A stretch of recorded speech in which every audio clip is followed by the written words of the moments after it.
Ben Schachter is an analyst at Macquarie Capital, and he joins me here on set. Ben, welcome to Bottom Line. Thanks so much for coming on. Thanks for having me. First off, this Facebook news today, what does that mean for the social media landscape? Well, it's just basically trying to build out more features, more services that consumers can use, and more ways to communicate.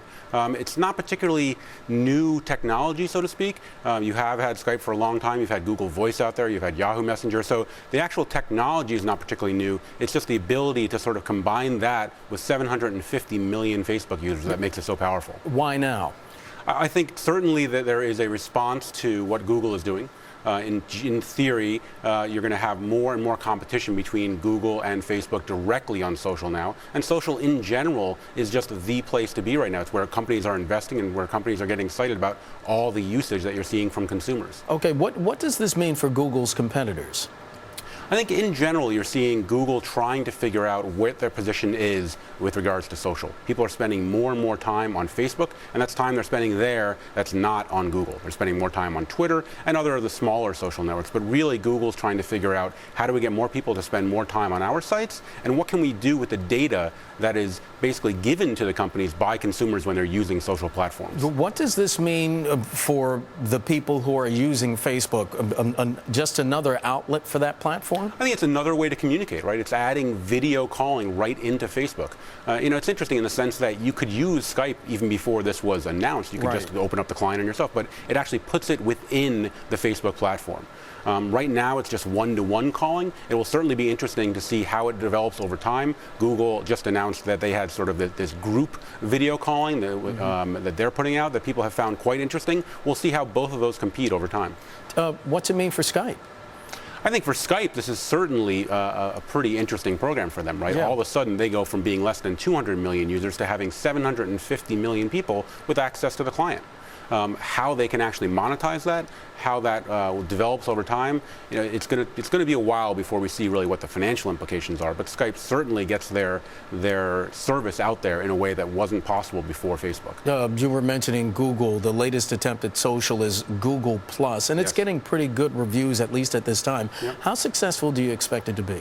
Well, I've been using it all week. I've talked to many people that have used it. It's certainly off to a very good start, and certainly off to a much better start than other Google social efforts like Buzz and Wave.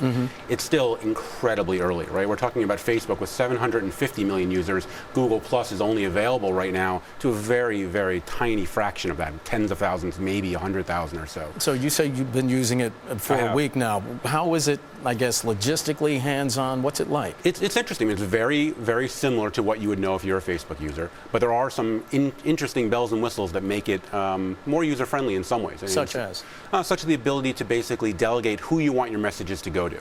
If I put up a photo, I can only have my friends see it versus my business contacts or versus other groups. So that's what they're talking about when they talk about Google Circles.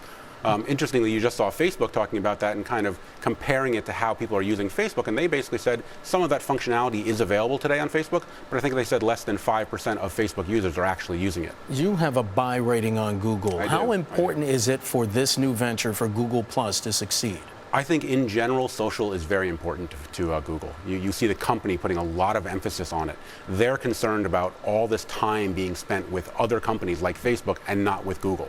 Additionally, for their core platform, and this is the place where it gets really interesting, search. When you're searching for things, how important is it for Google to have access to that data that's developed through these social contacts? I think that's really what they're interested in maintaining and making sure that they have access to that data. Larry Page, the CEO of Google, how important is Google Plus to his strategy going forward? Well, again, you see the emphasis that they're putting on social in general at Google. Not just Google Plus, but really making social part of the DNA for the company. It's not an easy thing to do, considering how big they are already. So he clearly believes it's very important for the company, both in the near term and the long term. Does Facebook's announcement today have any impact at all on Google Plus? I think in general it shows that the two companies are going to be battling out for quite some time to come. This is a very public announcement. In some ways, a very public announcement. That's an understatement, right? Yeah. Clearly, you're seeing that they are interested in competing. I mean, they're going to have to be competing much more directly than they have had to do in the past. That's why it's so interesting to watch. But again, it's very early days. You're talking about 750 million users versus tens of thousands. Ben, in our last minute before I let you go, I have to ask you about this other news we heard today, a $7 billion valuation for Twitter. Yep. Is that amount justified? Again, it's very difficult for us to see it because it's a private company. You don't see the numbers. Sure. But what it does highlight is how important social is for a lot of different players. And the question is, what can that data be worth over time? And how important it is given what we're seeing today at the White House. We saw that live shot just a few moments ago, President Obama hosting that Twitter town hall meeting. How significant is that? And we're looking at a shot of the president now. How significant is that for the social media landscape? What does it say about the way we are all interconnected now? Again, it just kind of highlights how fast things have changed in just the last few years in terms of how people are using technology to communicate.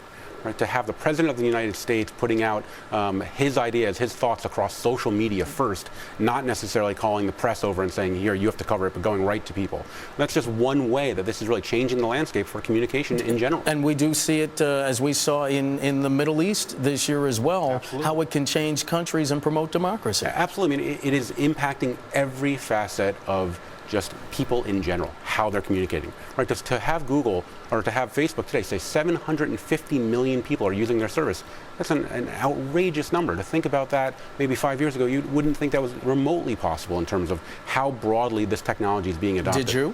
I didn't 5 years ago, no. I mean, I think when this first came along and you had to have a .edu address in order to access it, people thought it was a niche-y, interesting product. But here we are now. My mother Facebook friended me recently. So that shows just how broad this has been distributed throughout the population. Ben Schachter, Macquarie Capital, joining us on set. Thank you. Thanks so much for coming in. Appreciate it. Anytime.